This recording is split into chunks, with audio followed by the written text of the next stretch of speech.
বান্দরবানের নাইক্ষ্যংছড়ি ১১ বিজিবি ব্যাটালিয়নের উদ্যোগে গরিব, অসহায়, দুস্থ জনগণ ও মেধাবী শিক্ষার্থীদের মাঝে নগদ অর্থ ও শিক্ষা সামগ্রী বিতরণ করা হয়েছে। এছাড়াও সীমান্তে মাইন বিস্ফোরণে আহত ব্যক্তিদের সহায়তা প্রদান করা হয়। সোমবার ২১ জুলাই সকাল 11:30টায় নাইক্ষ্যংছড়িস্থ ১১ বিজিবি ব্যাটালিয়ন সদর দপ্তরের হল রুমে এই অনুষ্ঠান অনুষ্ঠিত হয়।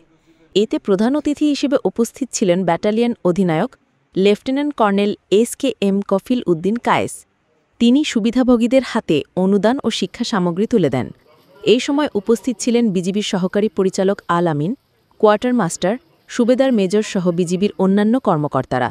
এছাড়া পাহাড়ি প্রতিনিধি, শিক্ষক ও শিক্ষার্থীরাও উপস্থিত ছিলেন।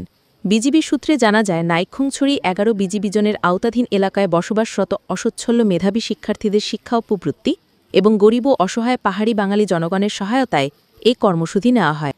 প্রধান অতিথি লেফটেন্যান্ট কর্নেল কফিল উদ্দিন কায়েস বলেন, বিজিবির সীমান্ত সুরক্ষা, চোরাকালান প্রতিরোধ, অবৈধ অনুপ্রবেশ, নারী ও শিশু পাচার রোধ, অভ্যন্তরীণ সন্ত্রাস দমন সহ পাহাড়ি অঞ্চলে শান্তি সম্প্রীতি রক্ষা ও শিক্ষার উন্নয়নে কাজ করে যাচ্ছে। ভবিষ্যতেও আমরা এই ধরনের জনকল্যাণমূলক কার্যক্রম চালিয়ে যাব।